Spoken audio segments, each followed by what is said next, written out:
चलो आज के लेक्चर में हम फोर्थ कॉलिगेटिव प्रॉपर्टी का इंट्रो लेने वाले हैं और फोर्थ कॉलिगेटिव प्रॉपर्टी है ऑस्मोटिक प्रेशर। तो ऑस्मोटिक प्रेशर समझने के लिए पहले आपको ये समझना पड़ेगा बेटा कि ऑस्मोसिस क्या है। बायोलॉजी वाले बच्चों को तो ये थोड़ा थोड़ा आ चुका है। ऑस्मोसिस क्या होता है, तो पानी का रूट से लेके ऊपर तक जो उसका फ्लो होता है दैट इज एक्चुअली ऑस्मोसिस। तो ऑस्मोसिस समझने के लिए हमें एक पॉइंट समझना होगा और वो है एसपीएम। एसपीएम फुल नेम है इसका सेमी परमिएबल मेम्ब्रेन। सेमी मतलब हाफ, थोड़ा, परमिएबल मतलब परमिसिबल है, मेम्ब्रेन्स मतलब होल्स, पोर्स। अब ये क्या इसको समझते हैं, ये एक ऐसा स्क्रीन है, वी कैन से फिल्म, ऐसी एक थीन फिल्म है, या तो हम इसे समझने के लिए स्क्रीन भी बोल सकते हैं, जिसमें छोटे छोटे पोर्स है बेटा, ऐसे।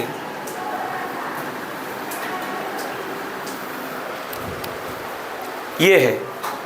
अब क्या होता है, ये जो फिल्म स्क्रीन है, फिल्म है, स्क्रीन है कि मेम्ब्रेन का ये थिन लेयर है।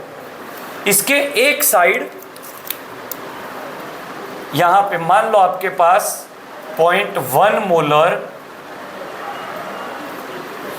ग्लूकोज है और यहाँ पे 0.1 मोलर, चलो थोड़ा उल्टा करते हैं तो समझने में आसानी होगी। यहाँ पे हम प्योर सॉल्वेंट ले लेते हैं, मतलब पानी ले लें और सामने 0.1 मोलर ग्लूकोज लेते हैं। ओके, अब होगा क्या, तो पहले ये वर्ड को समझते हैं कि ये कैसे काम करता है। तो ये क्या करता है, स्मॉल सॉल्वेंट पार्टिकल को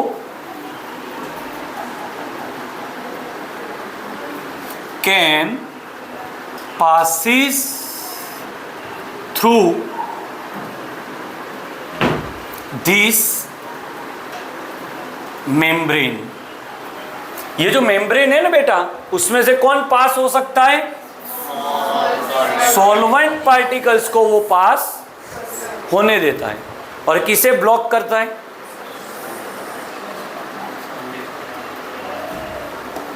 किसे बेटा, सॉल्यूट। तो आपसे पूछा जाए कि काम है इसका स्टैंड का, अच्छा, स्मॉल पार्टिकल्स जो होते हैं, सॉल्वेंट पार्टिकल्स, वो पास हो जाते हैं, बट क्या पास नहीं होगा बेटा, सॉल्यूट पास नहीं होगा। यही इसकी क्या है, कैरेक्टरिस्टिक, यही इसकी प्रॉपर्टी है। वापिस से अच्छे से समझ लो बेटा, एसपीएम एक ऐसा थीन लेयर्ड एक फिल्म है, एक स्क्रीन है, जो सॉल्वेंट के मॉलिक्यूल को पास होने देता है, सॉल्यूट के पार्टिकल को वो पास नहीं होने देता। डन है। तो what do you mean by SPM, क्या होगा एसपीएम का मतलब, solvent particle can pass through it but solute particle can not. Done है। इसके एग्जाम्पल पिग्स ब्लेडर, ये इसका बेस्ट एग्जाम्पल है। देन एक्चुअली ये दो तरीके से ओरिजिन होते हैं, कहाँ कहाँ से मिल सकते हैं, दो तरीके से ये मिल सकते हैं। एनिमल ओरिजिन भी होता है और प्लांट ओरिजिन भी होता है, मतलब कहाँ से मिल सकता है। एनिमल ओरिजिन ये हो गया। प्लांट ओरिजिन आपको पता होगा, सेल वॉल जो होती है ना प्लांट की, वो भी मेम्ब्रेन ही होता है। सिंथेटिक भी होते हैं, ये नेचुरल हुए बेटा। सिंथेटिक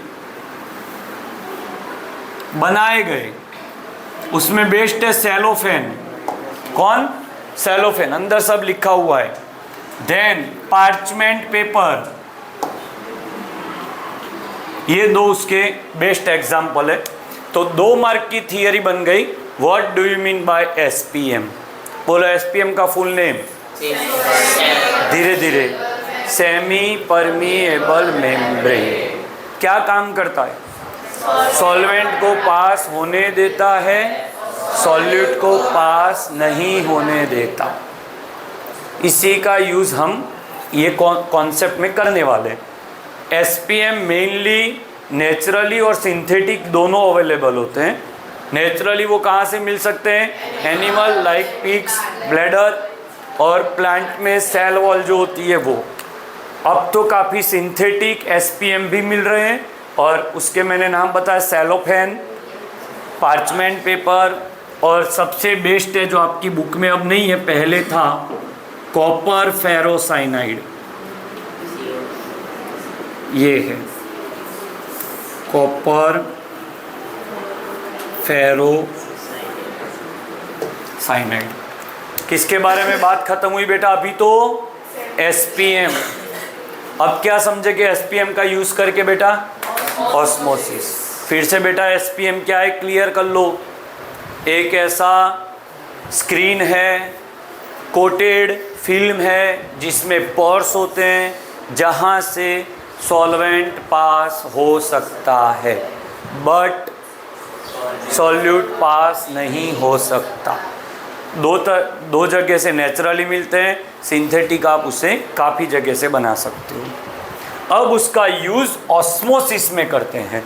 तो ऑस्मोसिस बेटा एक वर्ड है, उसका इंग्लिश होता है, ये एक ग्रीक वर्ड है, इसका मतलब है टू पुश। क्या है मतलब? टू पुश, धक्का लगाना, समझे? धक्का लगाना। अब किस चीज़ का धक्का लगेगा? अब मैं शुरू करने जा रहा हूँ कौन सा कॉन्सेप्ट बेटा? ऑस्मोसिस। अगर आपने दो चीज एक दूसरे के कांटेक्ट में लाए थ्रू एसपीएम, तो क्या होगा? तो ये तो कंफर्म है, कौन जाने वाला है? Flow solvent. कहाँ से कहाँ? कौन सी साइड से कौन सी साइड? इसको हम ए साइड बोल दे, इसको बी साइड। तो सॉल्वेंट विल फ्लो फ्रॉम, बेटा यहाँ पे भी सॉल्वेंट तो है, ये नहीं समझिए आप, ये आप जल्दबाजी मत करिए। कोई भी डिसीजन पे आने से पहले इसके 2-3 एग्जांपल देख लो। ये भी, यहाँ भी सॉल्वेंट है, ये तो प्योर सॉल्वेंट है। यहाँ भी सॉल्वेंट तो है, क्योंकि कोई भी सॉल्यूशन होगा तो सॉल्वेंट तो होगा, दोनों में सॉल्वेंट है। अब बात ये है, solvent flows from where to, फ्रॉम कहाँ से शुरू होके कहाँ जाएगा? अब वो मैं आपको पढ़ा रहा हूँ। Solvent will flow from lower concentration to, आज तक आपने क्या पढ़ा है बेटा? कुछ भी चीज आपको बोले कि फ्लो हो रहा है, हीट फ्लो हो रही है, तो क्या बोलते हैं हम? वाटर फ्लो हो रहा है। बट आज मैं उल्टा बोल रहा हूँ, लोअर से हायर। तो इसका भी पहले कॉन्सेप्ट समझ लो, ऐसा क्यों हो रहा है बेटा? लोअर कॉन्सेंट्रेशन का मतलब ये हुआ कि इसमें सॉल्वेंट का प्रोपोर्शन ज़्यादा है। बेटा लोअर कॉन्सेंट्रेशन का क्या मतलब? पानी ज़्यादा है, सॉल्यूट कम है। आपको यस नहीं करना, आपको लगे कि नहीं सर प्लीज़, मतलब आप ये बोल रहे हो कि आपको कॉन्सेंट्रेशन के बारे में कुछ नहीं पता। अरे बेटा कॉन्सेंट्रेशन, अरे कॉन्सेंट्रेशन कम कब होती है? जब पानी ज़्यादा होता है। नहीं समझे?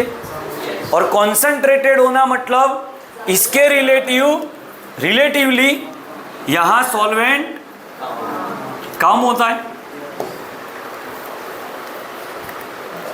समझे? लो कॉन्सेंट्रेशन मतलब सॉल्यूट कम, सॉल्वेंट ज्यादा। हायर कॉन्सेंट्रेशन तो अब हम ऐसा तो नहीं बोल सकते सॉल्वेंट कम with respect to previous case, solute से तो ज्यादा नहीं ही हो सकता। बट अगर ये दोनों को आप कंपेयर कर रहे हो तो सॉल्वेंट कहाँ ज्यादा? लो कॉन्सेंट्रेशन में। डाउट है बेटा? अब बताइए, फ्लो मैंने सही बताया कि गलत बताइए। अब सॉल्वेंट कहाँ से कहाँ जाएगा? लोअर कॉन्सेंट्रेशन से कौन फ्लो करेगा? क्यों सॉल्वेंट ही फ्लो करेगा? क्योंकि सॉल्वेंट ही इससे पास हो सकता है। ये पैसेज ही इतना है कि वो सॉल्वेंट को ही पास होने देता है। कहाँ से कहाँ? Lower concentration to flow of solvent is known as osmosis. What do you mean by osmosis? Definition of osmosis: flow of solvent from lower concentrated solution to by itself. Spontaneous, हम कुछ नहीं कर रहे, वो खुद हो रहा है। तो यहाँ नेचुरली भी कुछ गलत नहीं है। वो भी तो बात क्लियर हो गई ना कि sir heat flows from high temperature to lower, तो सर इसमें क्यों आपने लोअर टू हाई लिखा? अरे भाई लोअर तो कॉन्सेंट्रेशन है, जिसे फ्लो करना है वो तो यहाँ ही ज्यादा है। एग्री? डेफिनेशन ऑफ ऑस्मोसिस पता चल गया। लोअर से हायर, तो यहां से यहां कब तक जाएगा? Can you tell me? अब ये कब तक शुरू रहेगा? when concentration of both the sides become equal. जब इसकी और इसकी कॉन्सेंट्रेशन सेम हो जाएगी तब तो अब दोनों साइड सॉल्वेंट का प्रोपोर्शन सेम हो जाएगा। फिर ये flow will stop automatically by itself. अच्छा, वो क्यों? कॉन्सेंट्रेशन सेम कैसे हुई? तो यहां से जब सॉल्वेंट यहां जाएगा तो यहां सॉल्वेंट बढ़ना शुरू हो गया, तो हायर कॉन्सेंट्रेशन लो होना शुरू होगा, और यहां से सॉल्वेंट जा रहा है तो लोअर कॉन्सेंट्रेशन हाई होना शुरू होगा। नहीं पता चला? पता चला कि नहीं?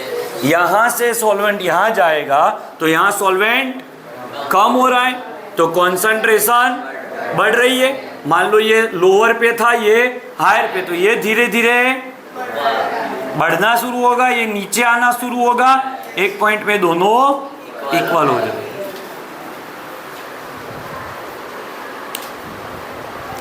तब आपका ऑस्मोसिस स्टॉप हो जाएगा। That is called equilibrium. Explain osmosis. तो फर्स्ट क्या लिखोगे? Osmosis means to push. when we take two solution with different concentration, the flow of solvent is from by itself, spontaneous. This process, this phenomena is known as osmosis. ये 2 mark की theory चल रही है। Give some example. बेटा example थोड़ा पढ़ लेते हैं। विल्टेड फ्लावर होते हैं, मतलब मुरझाए हुए, तो आपने देखा होगा सुबह में वो फ्लावर की काट लेके खड़े रहते हैं वेंडर्स, वो सुबह में पानी छिड़कते हैं। क्यों? पानी जो है वो लो कॉन्सेंट्रेटेड, और फ्लावर के अंदर तो थोड़ा कुछ ना कुछ लिक्विड होगा, तो लोअर कॉन्सेंट्रेशन से हायर कॉन्सेंट्रेशन पानी पेनिट्रेट करेगा और वो थोड़े जो ऐसे विल्ट हो चुके थे ना, मुरझा गए थे, वो थोड़े फ्रेश लगने शुरू हो जाएंगे। ये ऑस्मोसिस है, समझे। आलमंड रात को भिगो के सुबह में खाते हैं, जिसने खाया होगा उसे पता होगी कि रात को वो थोड़े हार्ड होते हैं खाने में, चबाने में, सुबह थोड़ा फूल गया होता है, स्वेलो लगता है ऐसे थोड़ा, और खाने में थोड़ा इजी हो जाता है। क्यों? जब आपने आलमंड को पानी में डाला ना, तो पानी पेनिट्रेट कर दिया। अच्छा, तो बादाम पे वो जो सरफेस पे होता है ना कलर्ड, ब्राउन कलर्ड, वो SPM है जो उसे पास होने देता है। जो सीड्स सुबह में खाता होगा उसे पता होगी, मैं खाता हूँ सीड्स बेटा, पंपकिन सीड्स, चिया सीड्स। रात को भिगो, सुबह खाइए। तो चिया सीड्स आपने देखे होंगे ब्लैक, वो पूरे ऐसे कोई गंदा दिखता है, हाँ, वो पेनिट्रेट कर, उसमें भी क्या होता है बाहर, SPM घुस रहा है कि नहीं माइंड में। अब पिकल बनाते हैं जो, उसमें मैंगो, जब आप उसे मैंगो को, वो जो सॉल्यूशन आपकी मदर बनाती है ना, वो सॉल्यूशन में डालते हैं, सरसों का तेल होता है, शुगर होता है, नमक होता है, उसमें जब, तो क्या होता है वो तो अंदर वो पूरा श्रिंक हो जाता है, श्रिंक, क्योंकि आम के अंदर जो पानी है और बाहर सॉल्यूशन है, बाहर ज़्यादा कॉन्सेंट्रेटेड है और अंदर कम, तो वहाँ से पानी निकलना शुरू हो जाता है। मटन चिकन का जो नॉनवेज, उनको पता होगा, मैरिनेशन किया जाता है उसे हल्दी से, नमक के पूरा ऐसे है ना, वो एक सरफेस पे मैरिनेशन उसको बोला जाता है। मैरिनेशन क्यों किया जाता है? तो वो जो चीज़ है उस पे ये पूरा लेयर बन जाता है और बाहर ज़्यादा कॉन्सेंट्रेटेड आ गया तो अंदर से सब पानी बाहर आ जाएगा, तो अंदर जो बैक्टीरिया है उसे पानी मिलना बंद हो जाएगा, तो वो जो है वो बिगड़ने के चांसेस कम हो जाते हैं। ये सब ऑस्मोसिस के एग्जाम्पल है, समझे कि नहीं? देखो बादाम तो एक लेयर है, तो वो layer act as SPM। Flower एक लेयर है, एक्ट एज, अचार में जो आम होता है, आम पे भी एक लेयर होता है, वो भी एक्ट एज, तो these are called plant based SPM। Understood? तो SPM के बारे में पढ़ा रहा हूँ, और ये जो फेनोमेना बता रहा हूँ वो सब क्या है? ऑस्मोसिस। ऑस्मोसिस को क्लियर कर लो एक और बार बेटा अच्छे से। मैं वापिस यहाँ पे लेने जा रहा हूँ, दिख रहा है भाई इसमें, यहाँ लिखना है मुझे। चलो एग्जाम्पल्स,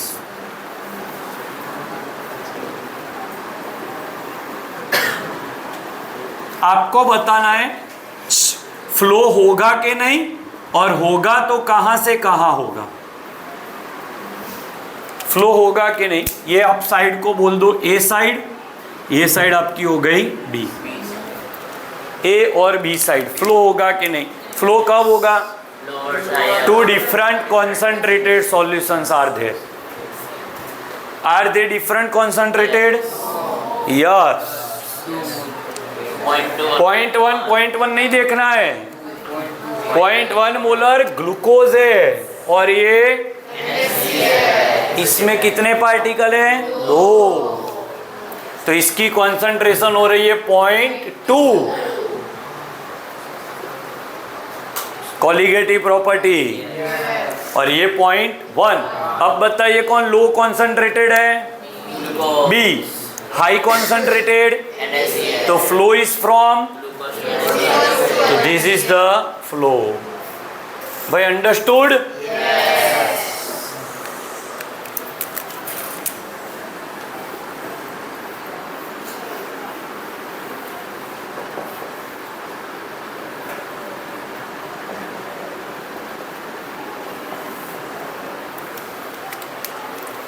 ऑस्मोसिस होगा कि नहीं होगा बच्चे? होगा। यहाँ से यहाँ के यहाँ से यहाँ, तो इसमें कितने आयन्स है? 3। Mg एक बार, तो 3 हुए, यहाँ 4 और ये पूरा 1, 5। कहाँ ज़्यादा है? यहाँ ज़्यादा। यहाँ flow of solvent is from lower to higher, तो यहाँ आ जाएगा। बोलो डन हो रहा है?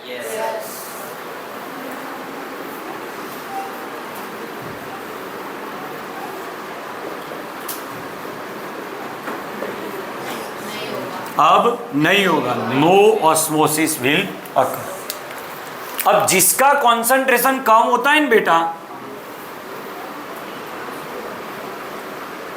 That is called hypo solution, hypotonic. कैसा? हाइपो। और जिसका कॉन्सेंट्रेशन दूसरे के रिस्पेक्ट में ज्यादा है, तो ये हो गया आपका हाइपर। और जहां दोनों का सेम होता है, they are called isotonic. We will discuss this isotonic, hypertonic, hypotonic later on, but actually बहुत इजी है। तो अभी था तो मुझे लगा एक बार बोल देता हूँ, फिर वापस से कहीं पे आएगा, कहीं पे मतलब नेक्स्ट लेक्चर में, तो we will discuss on that. Done है बेटा? अच्छा, ब्लड सेल है ना, वो भी एसपीएम है खुद में।